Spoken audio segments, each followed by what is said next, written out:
마가복음 6장 말씀을 통해 하나님의 말씀을 듣겠습니다. 우리가 이제 지난 시간부터 6장을 살펴보고 있는데요. 우리가 지난 시간에 특별히 불신앙이 무엇인가에 대해서 같이 나눴죠. 우리가 이제 그동안 사실 믿음이 무엇인가 이런 얘기들을 이제 많이 했는데 좀 색다르게 좀 발상을 바꿔서 그러면 불신앙은 도대체 어떤 모습인가 우리가 같이 살펴봤어요. 이 신앙과 불신앙은 구분하기 어려운 지점이 있어요.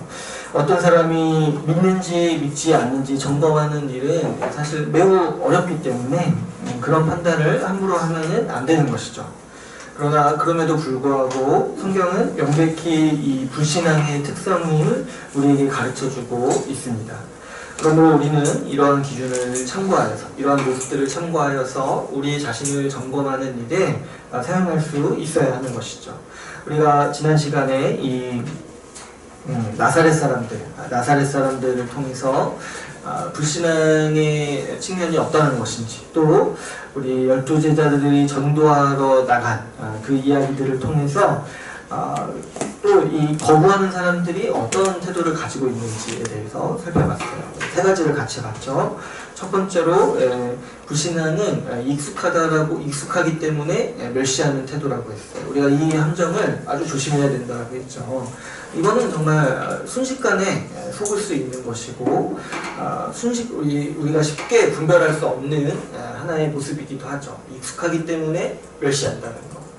또 두 번째로 기적을 보여주면 믿겠다라는 태도가 바로 이 불신앙이라고 했어요. 이거는 이제 하나님의 위치로 생각하지 않고 나와 동등된 위치에서 어디 한번 나를 설득해봐라. 자기를 높이는 태도인 것이죠. 마지막 세 번째로 심판이 없다라고 생각하며 살아가는 태도라고 우리가 지난 시간 이 불신앙에 대해 살펴보면서 같이 나누었죠. 오늘도 지난 시간에 이어서 하나님 나라를 거부한 사람들의 이야기가 나옵니다.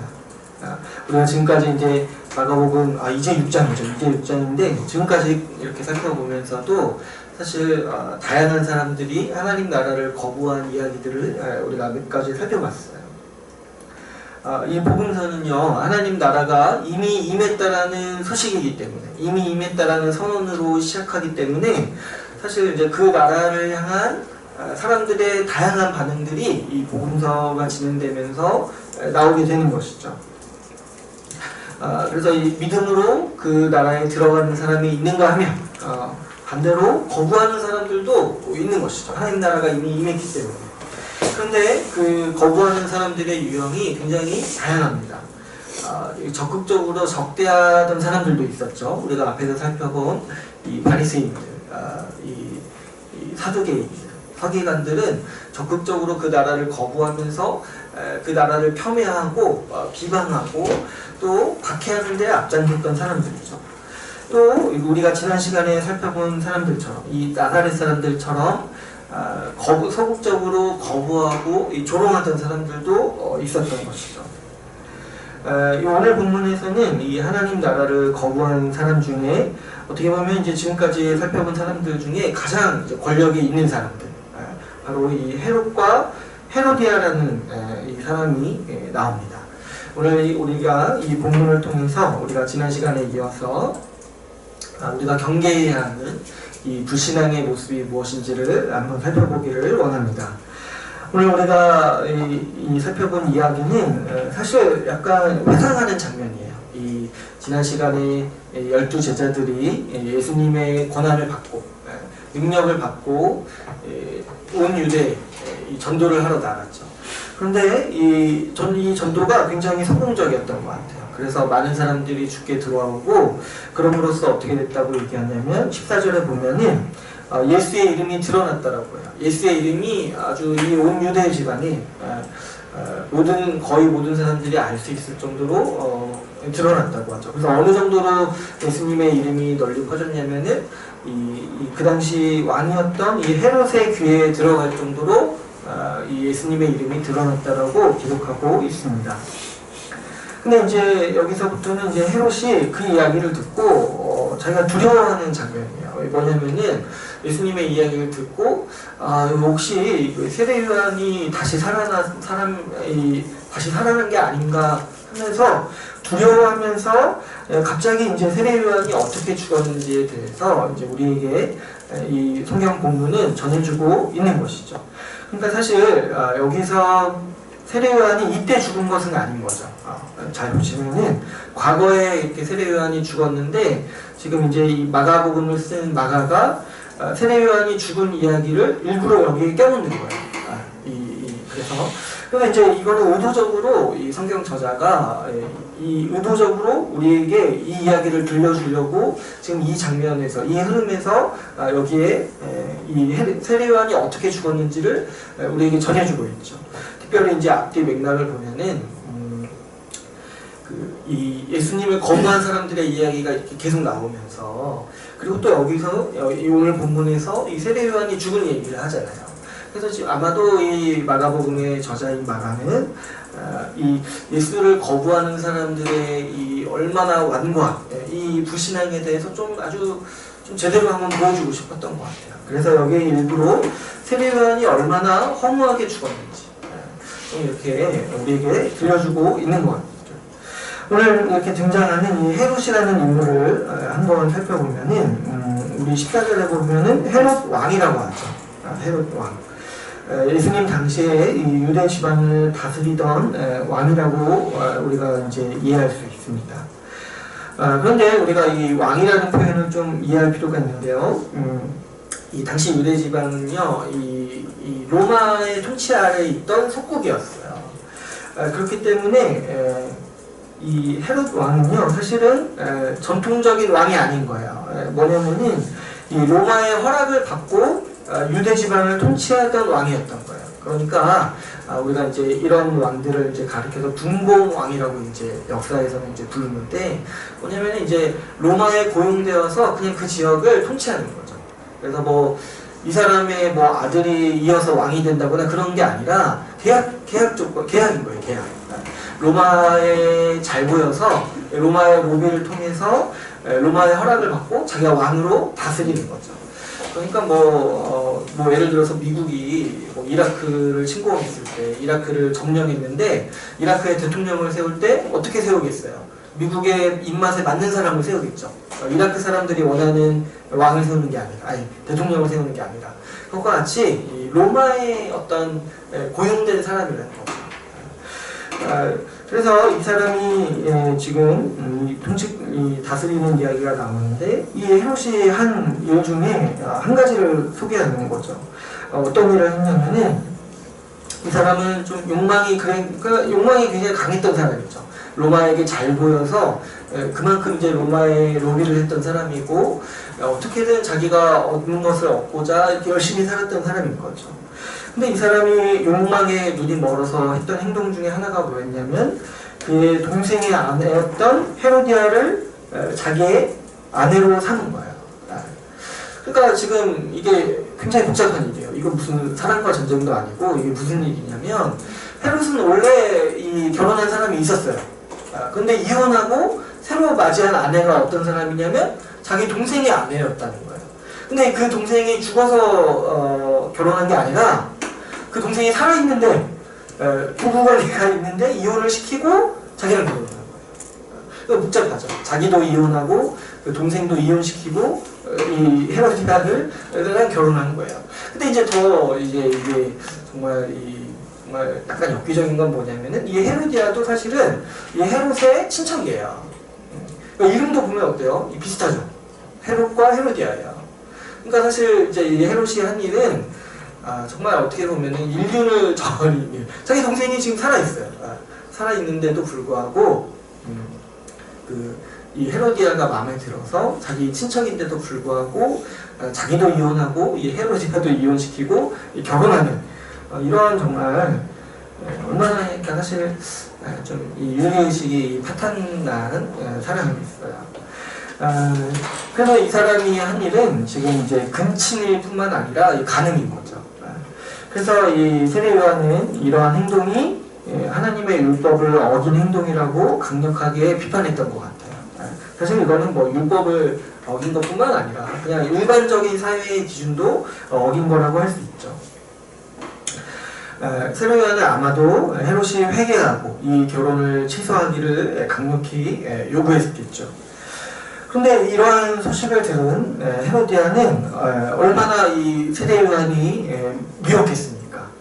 그래서 이제 19절을 보면은 헤로디아가 요한을 원수로 여겼다고 해요. 그러니까 지금 우리가 좀 눈치채야 되는 게 뭐냐면은 사실 이 결혼을 주도한 것은 헤롯이 명해서 했겠지만 사실은 그 속에서는 누가 주도했던 거예요?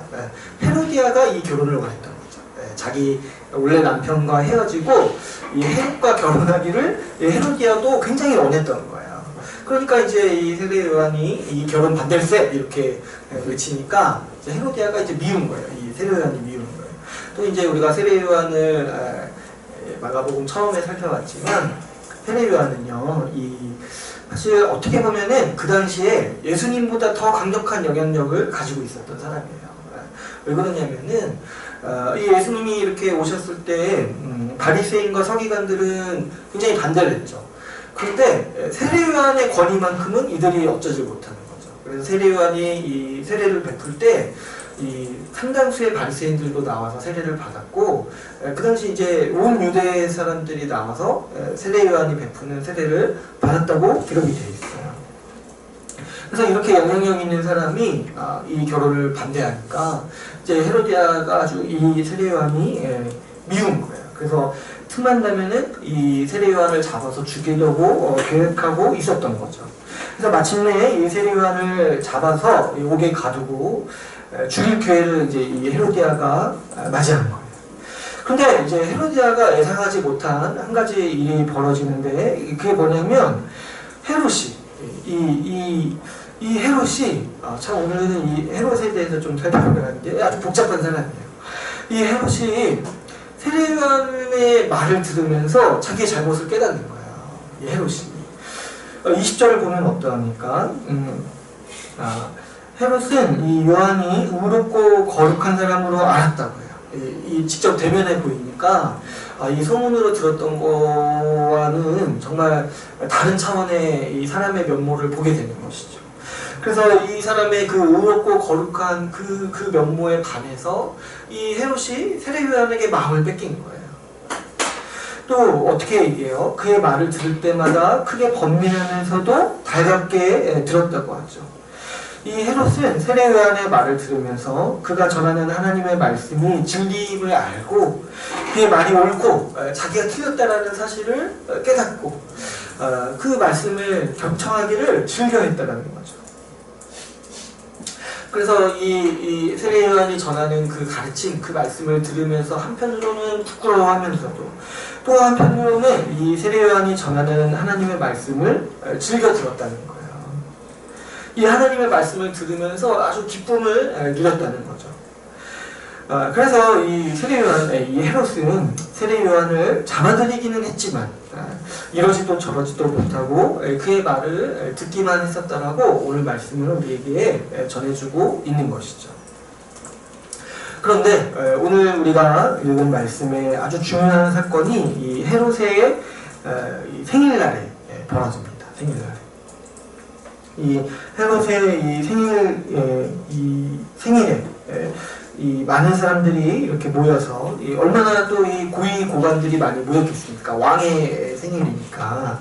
그래서 이 자리에서 이제 헤롯이 이렇게 기분 좋게 생일 잔치를 벌이고 있는데 한 가지 사건이 일어나죠. 이 헤로디아의 딸이 나와서 헤롯을 위해서 이제 춤을 추는 거예요.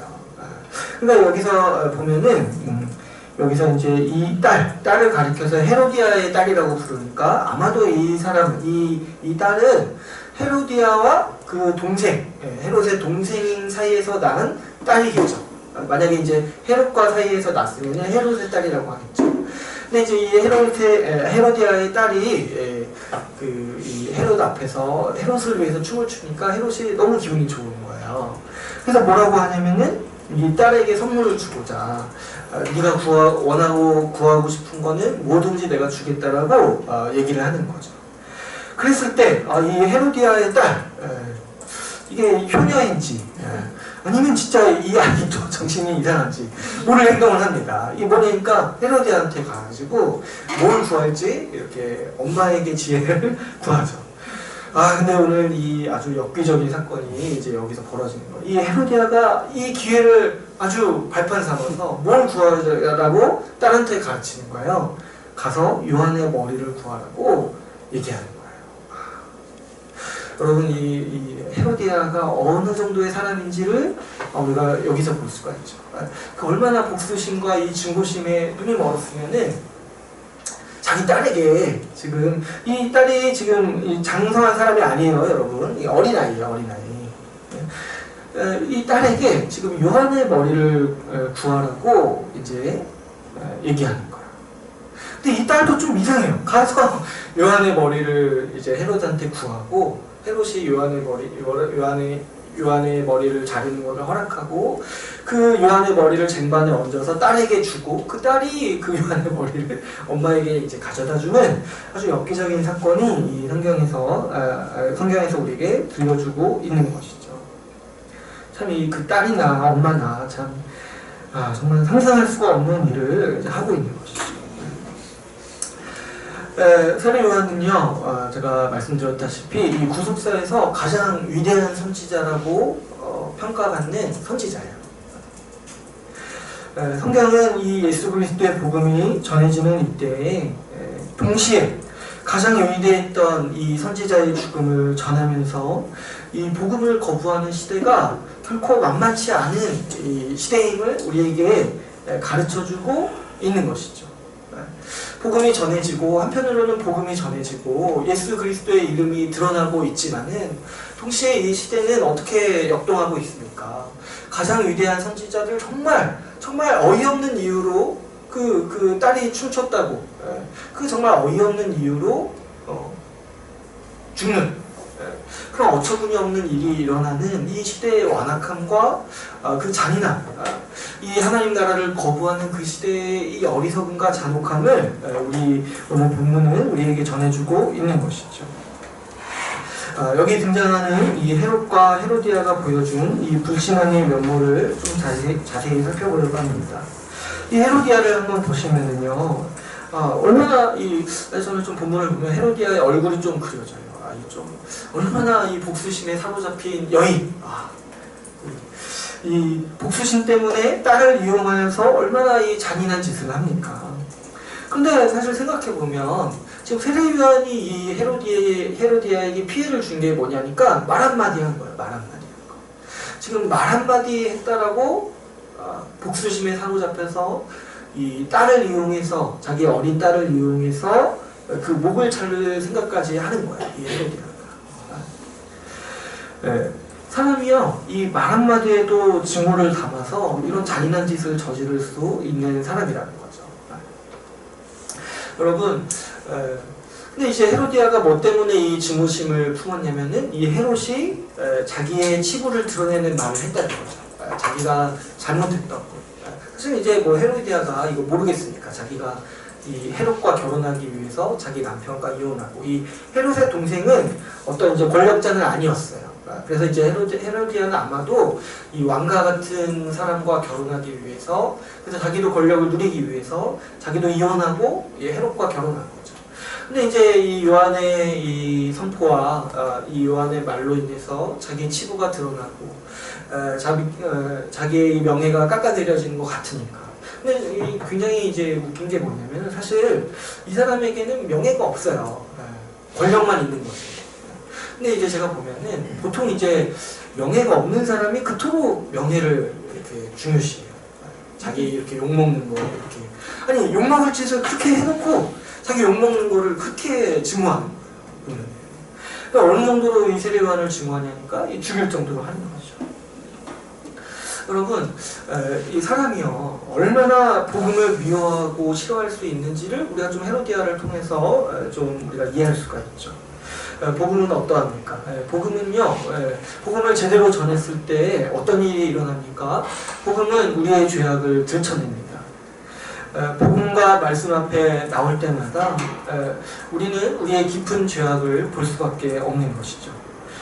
보통 사람이라면, 보통 성정의 사람이라면 복음을 들을 때 그냥 거부하고 떠나는 일들이 그래서 비일비재한 거예요. 복음을 들을 때마다 기쁘기도 하지만 어때요? 내 치부가 드러나는 거예요. 그런데 악의로 가득 찬 사람은 어떻게 반응하는가? 여기에 있어서 이 복음을 향해서 적대감을 느끼는 것이죠. 자기의 죄악을 들춰내는 복음과 복음 전하는 사람을 죽이려고 하는 거예요. 죽이려고. 그 듣기 싫은 정도에서 끝나는 것이 아니라 자기의 치부를 들춰낸 이 복음을 향해서, 복음 전하는 사람을 향해서 적대감을 드러내고 악의를 드러내고 어떻게든 죽이고 입을 다물게 하려는 것이 그 사람의 마음이고, 이 불신앙을 가진 불신앙의 하나의 면모라고 볼 수 있는 것이죠. 제가 예전에 본 영화 중에 이 다우트라는 영화가 있어요. 이 의심에 대한 영화인데 이 성당에서 벌어지는 이야기가 나오는 영화예요. 어떤 이야기가 이제 주로 나오냐면은 한 수녀님이 어떤 한 신부님이 미운 거예요. 그 성당에 있는 신부님이 미운 거예요. 그래서 이제 그 신부님이, 수녀님이 그 신부에 대한 이제 안 좋은 소문들을 이렇게 내기 시작해요. 그래서 결국에 그 신부가 그 소문 때문에 여론이 좋지 않아져서 나중에 이제 그 성당을 떠나게 되는데, 근데 그 영화 말미에 그 수녀가 왜 그 신부의 치부를 자꾸 이렇게 들춰내고 안 좋은 소문을 흘려냈는지 잠깐 한번 보여줘요. 그러니까 어떤 일이 있었냐면은, 옛날에 그 신부님이 강론했을 때 이 수녀님이 그 강론을 듣다가 양심에 찔린 거예요. 그거를 영화 말미에 한번 딱 보여줘요.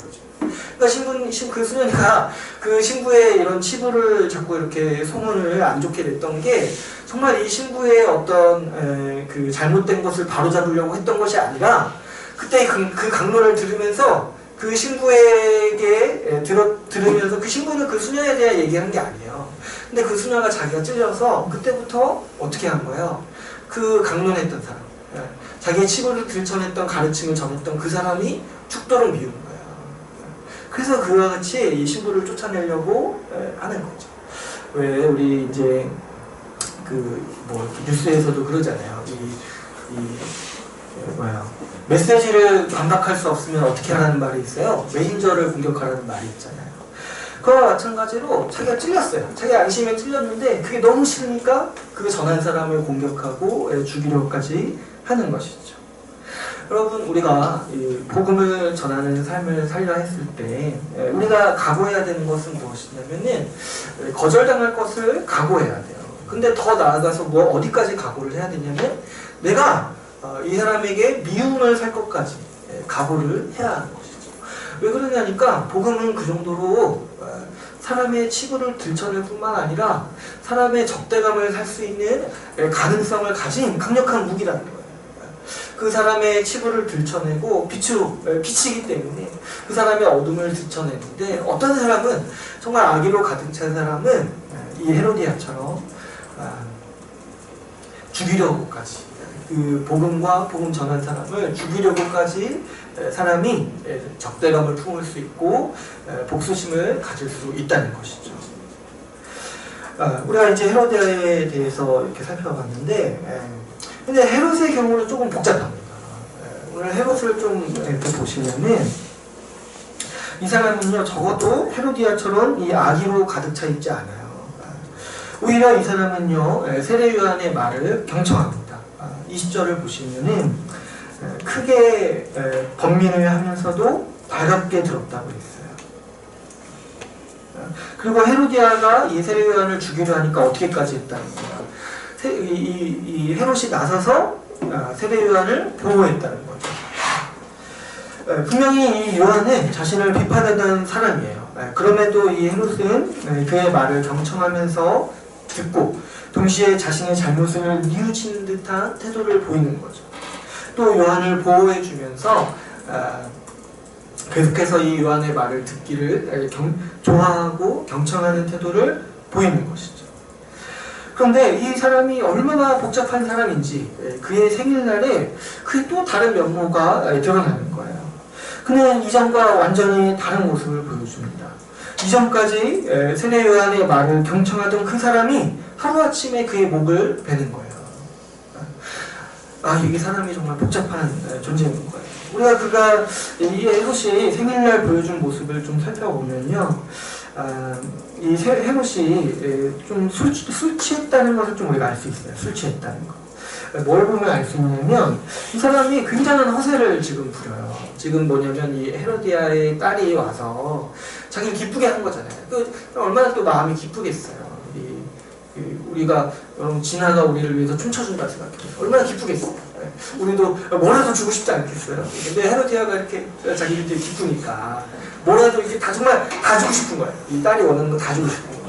근데 어디까지가 얘기를 하냐니까 23절에 내 나라의 절반까지라도 주리라. 딱 이 말을 들으면은 지금 이 사람이 얼마나 허세가 가득한지를 알 수가 있어요. 여러분 정확히 말하면은 이 사람은요 나라를 소유하고 있는 왕이 아닌 거예요. 아까도 제가 말씀드렸지만 그가 왕 노릇하는 일도 로마의 허락을 받고 지금 하고 있는 거예요. 지금 이 유대 지방의 전부를 통치하는 사람도 아니고 어느 일부의 지역을 통치할 수 있도록 로마의 허락을 받고 계약을 맺은 사람인 거예요. 그러니까 사실 기껏해야 이 사람은 로마에 고용된 왕이지 사실 왕이라고 부르기도 민망한 사람인 거죠. 그러면서도 마치 지금 뭐처럼 행동하고 있냐면은 자기가 황제인 것처럼 행동하고 있는 것이죠. 그만큼 그래서 자신의 권세를 꾸미고 자신을 포장해서 부풀리고 있는 것이죠. 여러분 지금 이거는 말도 안 되는 진짜 술 취해서 허세를 부리는 거라고 밖에는 생각할 수가 없는 일이죠. 제가 이렇게 지금 살고 있는 집이 이제 전셋집인데 전셋집 살면서 이제 진아가 이쁘다고 진아야 너 너무 이쁘다 내 집의 절반이라도 너에게 주겠다.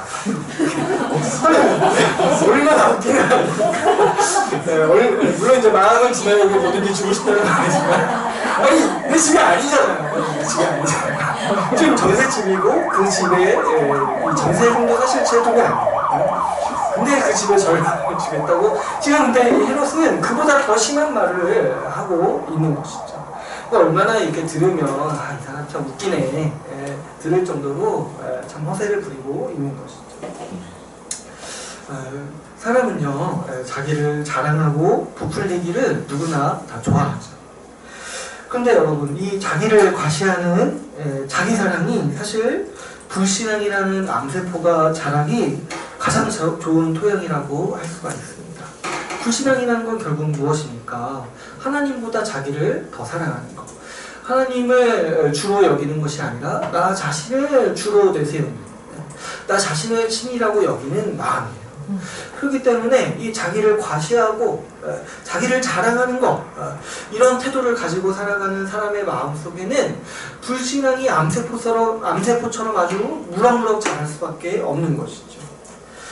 그가 내리는 선택이 얼마나 자기 사랑으로 가득 차 있는지 26절을 보면은 우리가 알 수 있습니다. 헤롯은요, 이 세례 요한이 전하는 말씀을 기쁘게 듣고 받았어요. 그리고 이 세례 요한의 머리를 요구하는 이 헤로디아의 딸의 요구가 극도로 악한 일이라는 사실을 직감했어요. 그래서 26절에 보시면 심히 근심했다고 했어요. 심히 근심했다. 자기도 지금 안 거예요. 이게 얼마나 악한 일인지.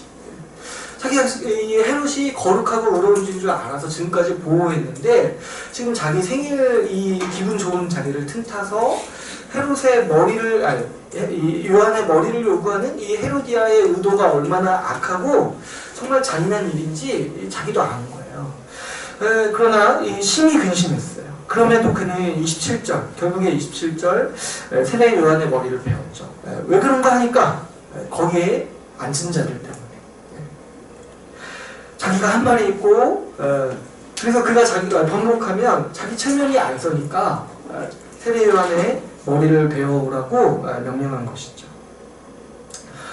이 헤롯은 이 분봉왕이라는 그 알량한 자기 체면 때문에 자기 체면, 자기 권세, 자기 자랑하고 자기 과시하다가 다시는 돌이킬 수 없는 선택을 하고 마는 것이죠. 여러분 우리는 이 헤롯을 보면서 이 신앙을 거부하는 이 왕과 이 불신앙이라는 상태가 얼마나 어리석은 길인지를 되새겨야 마땅합니다. 그는 말씀을 즐겁게 들었고 들으면서도 양심의 가책을 받았던 사람이죠. 그러나 그는 결정적인 순간에 자신의 체면을 선택했어요. 그 얼마나 어리석습니까? 그 거룩하고 의로운 사람의 목숨보다 그 알량한 자기 체면 선택하는 것.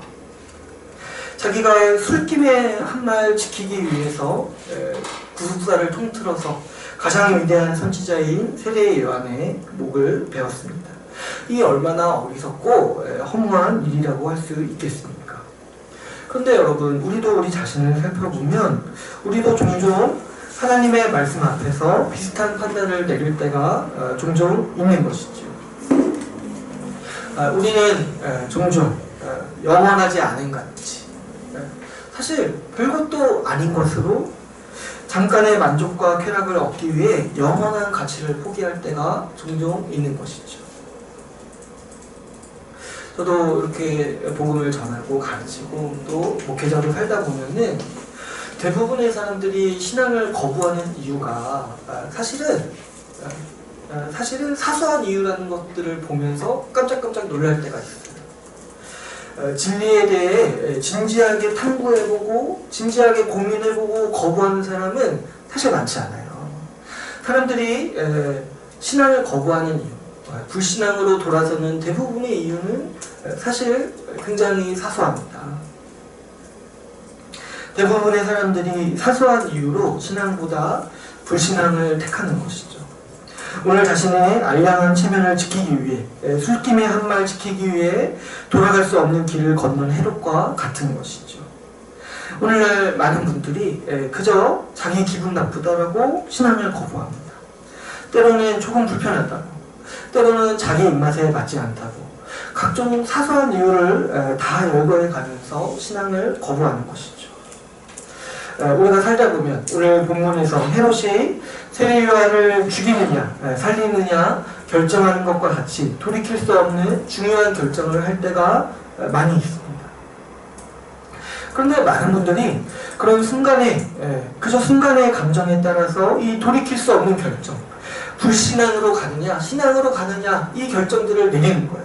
이거 한번 결정 내리면 돌이킬 수가 없는데, 이거 한번 결정하면 끝나는 건데, 근데 그저 순간의 감정과 순간의 어떤 불편함 때문에 그거 참지 못하고 순간적으로 결정을 내리는 사람들이 부재일수인 것이죠. 여러분, 사람이란 존재가 이토록 가벼운 것입니다. 이렇게 가벼운 선택, 홧김에 선택들이 얼마나 치명적이고 무서운 결과를 가져올 때가 사실 많습니까? 오늘 제가 이번에 어제도 뉴스를 보니까 이 강서구에서, 제가 서울 살 때 강서구 살아가지고 강서구 한 PC방에서 그 얼굴과 목에 칼로 이렇게 수십 번 이렇게 알바생을 찔렀다. 그래서 그 어떤 그 집도한 의사 선생님이 그걸 보다가 이거 얼마나 원한에 사무쳤길래 보통 사람은 그렇게 할 수 없다고요.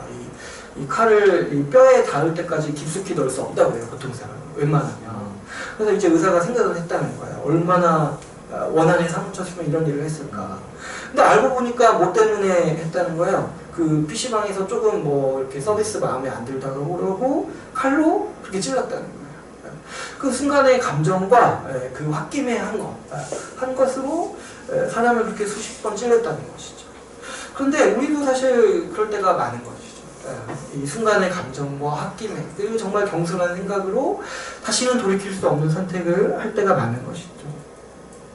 아담이 이 과일 하나 따먹음으로 전 인류를 죽음으로 몰아넣은 것처럼 우리는 종종 치명적인 일들을 아무런 생각 없이 가볍게 결정하고는 하는 것이죠.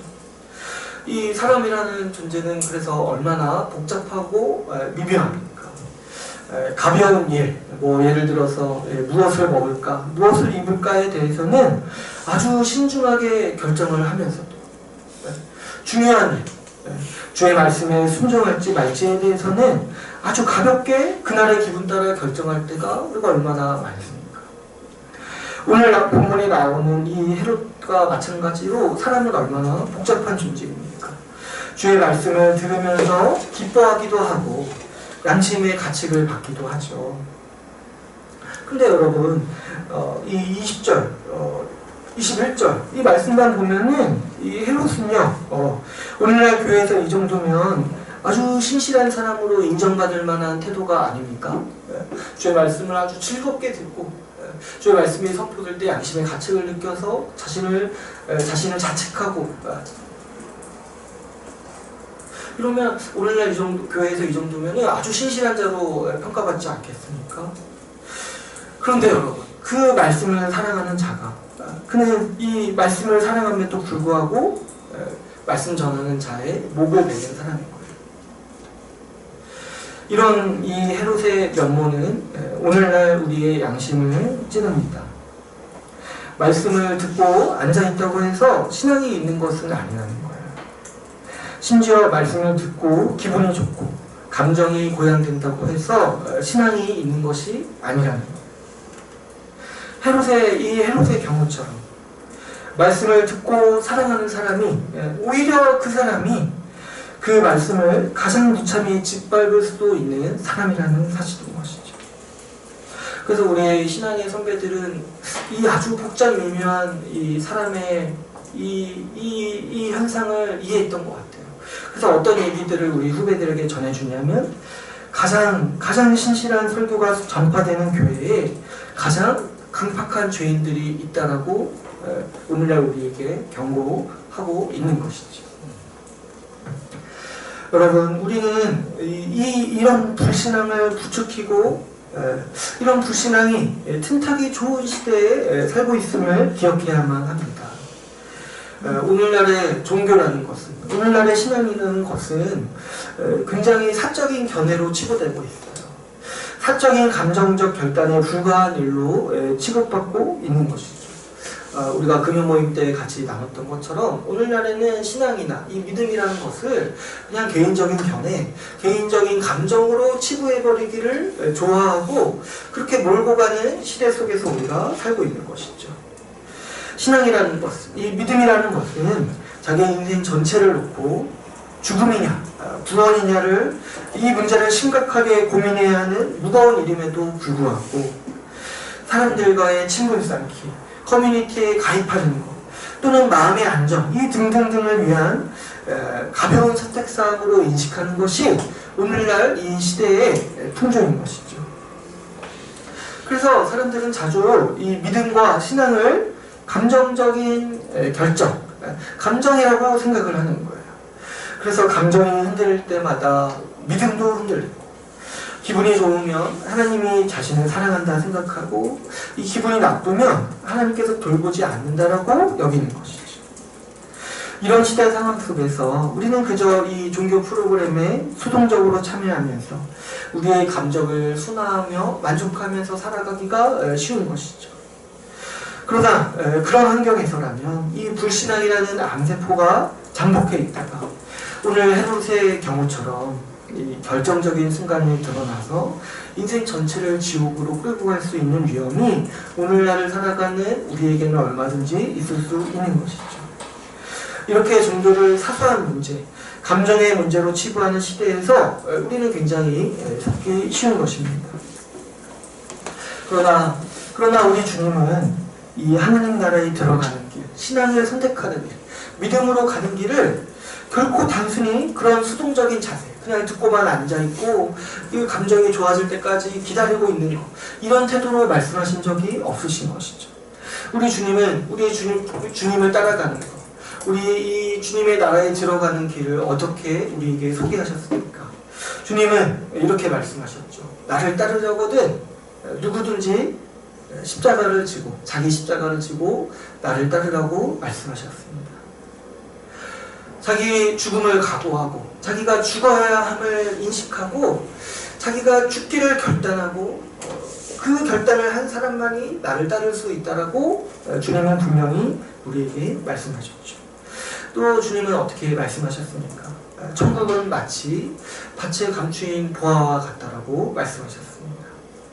그래서 그 숨겨진 보화를 발견한 사람은 어떻게 하냐니까 자신의 전 재산을 팔아서 그 밭을 산다고 말씀하셨어요.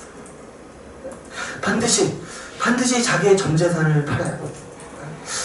자기의 전부를 내어드려야지만 그 나라를 살 수 있어요. 그 나라의 보화를 얻을 수 있는 거예요. 이전에 누리던 이 세상에서 살던 모든 재산을 처분하고 이 세상에서 살던 모든 삶의 방식을 처분해야만이 새로운 나라로 이민 갈 수 있는 길이 열리고 그 밭에 숨겨진 이 보화를 얻을 수 있는 자격을 얻게 된다는 것이죠. 무슨 말씀입니까? 하나님 나라에 들어가기 위해서는 자신의 의지적으로 결단을 내려야 한다는 말씀이시죠. 십자가를 지고 내가 죽겠다라고 결정하고 자기 전부를 투자하여 그 나라에 들어가겠다고 의지적인 결정이 필요하다는 것이죠. 여러분, 누구도 감정적으로 십자가를 지겠다라고 결정할 수 없어요. 그 누구도 아무리 감정적인 사람이라 할지라도 자신의 전부를 팔아야 되는데 쉽사리 감정적으로 결정할 수가 없는 것이죠. 이 결정을 하기 위해서는 누구나 다 의지적으로 감정과 자신의 어떤 모든 이성을 누르고 의지적으로 결정해야 하는 것이죠. 그뿐만이 아닙니다. 예수님은 누가복음 9장 62절에 이렇게 말씀하셨습니다. 예수께서 이르시되 손에 쟁기를 잡고 뒤를 돌아보는 자는 하나님의 나라에 합당하지 아니하니라 하신다. 자신이 버리고 온 삶에 대해서 미련도 가지지 않을 정도로 옛사람, 내가 옛날에 살아가던 그 세계에 대해서 죽어야 한다. 그리고 죽은 뒤에 미련을 가진다라면, 돌아본다라면 그것도 하나님 나라에 합당하지 않은 태도라고 말씀하고 있는 것이죠. 하나님 나라에 들어가는 이 모든 일은 자기가 그냥 듣고만 앉아 있어서 갑자기 어느 날 자기 마음이 바뀌고 감정이 바뀌고 변화해서 일어나는 일이 아니라는 거예요. 누구나 자기가 심사숙고한 뒤에 이 믿음의 결정, 내가 하나님 나라에 들어가겠다. 내가 이전 나라에서 죽고 하나님 나라로 이민 가겠다라는 결정을 내릴 수가 있는 것이죠. 누구도 이런 결정이 없다라면, 누구도 이 회심하겠다라는 결단이 없다라면 하나님 나라에 들어가지 못한다는 말씀이시는 거죠. 오늘 헤롯과 같이 어떠합니까? 오늘 헤롯은 알았어요. 자기가 지금 잘못 살고 있다는 거 알았어요. 그리고 그 세례요한을 통해서 들은 하나님을 향해 살아가는 삶이 얼마나 기쁘고 그 말씀 자체가 얼마나 기쁜 일인지를 듣고 알았어요. 그래서 마음의 번민이 계속해서 있던 사람이었던 거죠. 근데 이 헤롯은 어떠합니까? 결정하지 않았어요. 결정하지 않고 그냥 계속 들으면서 좋긴 좋은데 또 불편하구나. 또 불편하면서도 좋긴 좋구나. 이렇게 우유부단한 태도로서 7일필 이렇게 결단을 미루고 결정을 미루던 사람인 것이죠. 그래서 결국에 어떠한 결론을 맞이합니까? 결정적인 때가 올 때 가장 어리석은 선택, 아주 헤로디아보다 더 어리석은 선택. 사실 헤로디아가 더 일관적이지 않습니까? 저는 헤로디아 같은 사람이 헤롯보다는 더 매력적이라고 생각해요. 솔직하잖아요. 처음부터까지 솔직하잖아요. 근데 헤롯은 얼마나 어리석습니까? 그 하나님 나라의 문턱까지 왔다가 그 발 한 번 디뎠다가 이내 다시는 돌이키지 못할 길로 더 헤로디아보다 더 악한 길로 가는 것이죠. 그래서 역사는 무엇을 기억합니까? 헤로디아는 지금 이 예수님의 이름을 듣고 두려워하지도 않아요. 근데 이제 이 헤롯은 어떠합니까? 예수님을 듣고 두려워합니다. 혹시 내가 죽였던 그 세례 요한이 살아난 것이 아닐까? 역사는 헤로디아가 세례 요한을 죽였다라고 기록하는 것이 아니라 이 헤롯이, 이 우유부단하고 이 결단을 미루었던 이 헤롯이 세례 요한을 어처구니 없이 죽였다라고 기록하고 있는 것이죠. 주님께서는 우리가 우리의 믿음을 점검할 수 있도록 우리에게 믿음의 기준을 분명히 가르쳐 주셨습니다. 우리 주님께서는 열매를 보아 그 나무를 안다라고 말씀하셨습니다. 헤롯이 만약에 말씀을 듣고 회심했다라면, 정말 그가 믿음이 있었다면 어떤 선택을 했겠습니까? 그는 자신의 체면이 꺾이고 창피를 당하더라도 헤로디아의 요청을 거부했을 것입니다. 그리고 헤로디아가 이렇게까지 간사하고 완악하게 그 자신의 욕망을 관찰하는 모습을 보고 아주 깨달았을 거예요. 아, 내가 이 여자와 같이 가면 안 된다는 것을 깨닫고 회개했을 거예요. 회개했을 거예요. 헤로디아의 잘못된 결혼을 뉘우치고 회개했을 것입니다. 우리도 마찬가지죠. 말씀을 즐겁게 듣고 종교 활동을 한다고 해서 우리에게 구원받는 믿음이 있는 것은 아니라는 것이죠. 야고보서 2장 17절은 우리에게 이렇게 말합니다.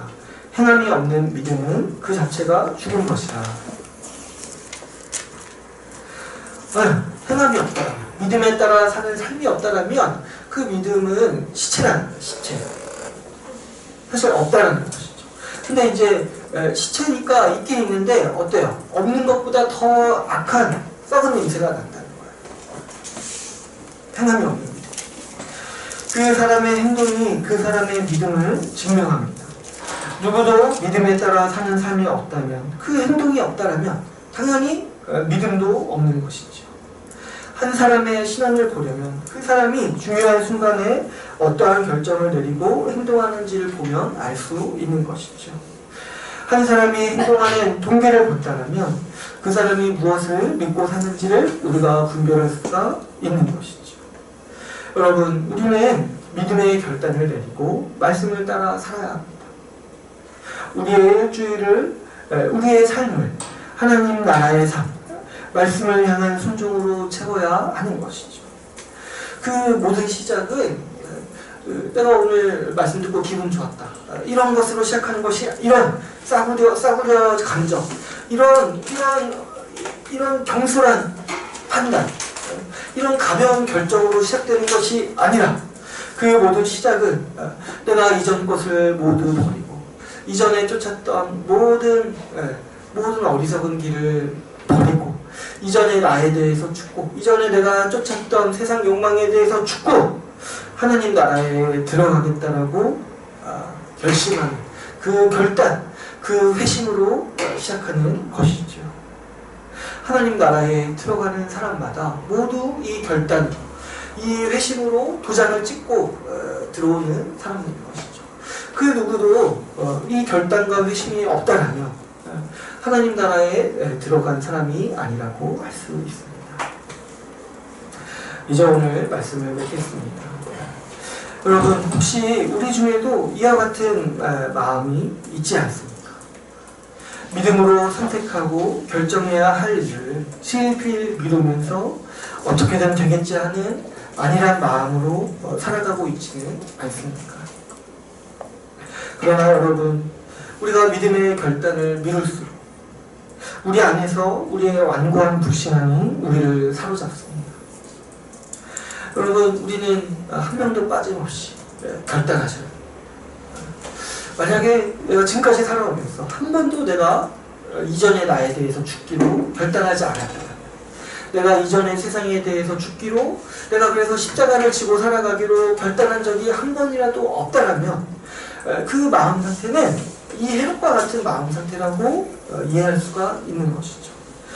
역사상, 교회 역사상 2000년 동안 한 번도 그 누구도 이 회심 없이 하나님 나라에 들어간 사람은 없는 것이죠. 여러분, 우리가 하나님 나라에 들어가서 그 나라에서 살기로 결단합시다. 아직 회심하지 않은 마음이 있다면 내가 하나님 나라의 삶을 거부하며 살아온 옛 삶을 버리고 하나님 나라에 자신을 던지도록 결단하십시오. 혹시 또 이미 그 결단을 내가 과거에 내렸다면 혹시 우리에게 쟁기를 들고 주저하는 마음이 여전히 있지는 않은지 돌아봅시다. 혹시 여전히 옛 삶과 옛 사람을 고집하는 마음이 아직도 살아있지는 않은지 우리가 살펴봅시다. 그러면서 우리를 향해서 내가 이미 죽었지, 내가 이미 과거에 죽었지, 이 죽었다라는 사실을, 내가 그 결단을 내릴 때 이미 내가 죽었다라는 사실을 다시 한번 새기고 우리가 살아가기를 원합니다. 그리하여서 더 전력을 향해 주를 향해 주를 위해 살아가기를 우리가 새롭게 결단합시다. 이 우유부단하고 어리석은 시대를 살아가면서 우리가 믿음으로 결단하고 전심으로 주를 향해 살아가는 우리 주의 나라 교회가 되기를 간절히 소망합니다. 우리 이 시간 말씀을 마치고 같이 기도하는 시간을 갖도록 하겠습니다. 우리 이 시간